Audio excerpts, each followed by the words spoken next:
moving around the house so y'all can see different points of view, I guess. So tonight we're going to read a book about a little girl who's really little. And I can totally relate to that because I was always the smallest person in my class. Are you the smallest person in your class? Maybe you're the tallest person in your class. Or maybe you're the person that sings the loudest, or maybe you're the person with the most freckles. That was always me too. We always have something that we're a little bit special for. So tonight we're going to read Stand Tall, Molly Lou Melon. And it is written by Patty Lovell and illustrated by David Cowell. Molly Lou Melon stood just taller than her dog and was the shortest girl in the first grade. She didn't mind. Her grandmother had told her, "Walk as proudly as you can, and the world will look up to you." So she did.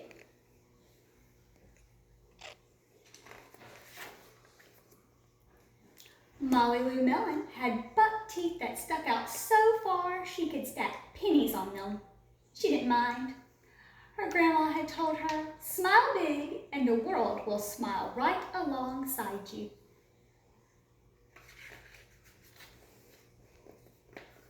So she did.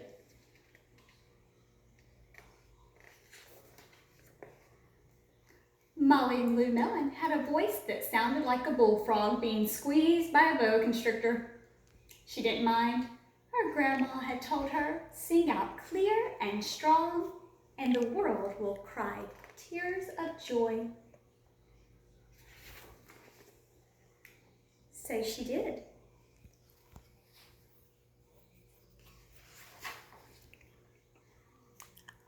Molly Lou Melon was also a fumble-fingered. She didn't mind. Her grandma had told her, "Believe in yourself and the world will believe in you too." She's a bit clumsy like Miss Archer. So she did.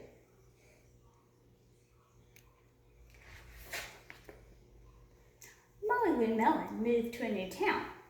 She had to say goodbye to her grandma and all of her friends.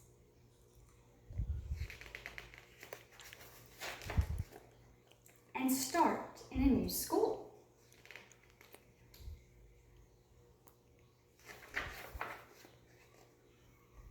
On the first day of school, Ronald Durkin called her Shrimpo in gym class. When the game started, Molly Lou Melon caught the football, ran under the legs of Donald Durkin, and scored a touchdown. All the children thought, "Wow, she's good."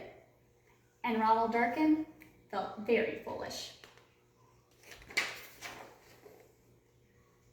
On the second day of school, Ronald Durkin called her a bucky-toothed beaver.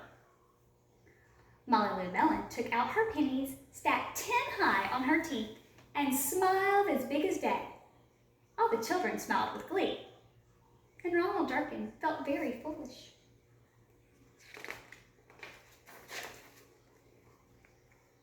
On the third day of school, Ronald Durkin said, "You sound like a sick duck, honk honk." And Molly Lou Melon sang out a quack so clear and strong that it made Ronald Durkin somersault backward, hit his head, and have to go to the nurse. All the children cried with joy to be free of Ronald Durkin for the rest of the afternoon.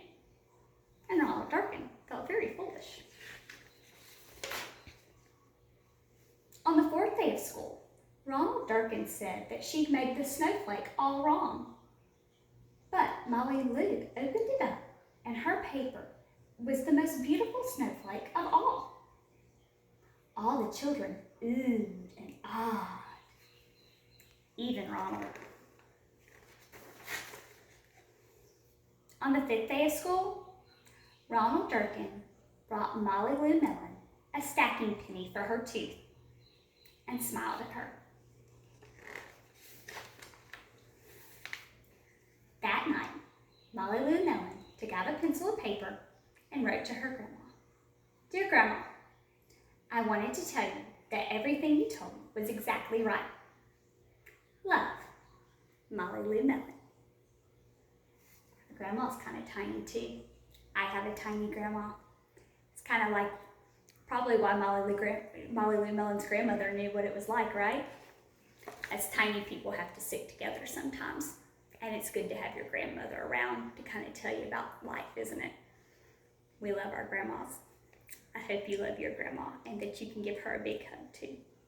Have a great night, and I will see you tomorrow. Bye.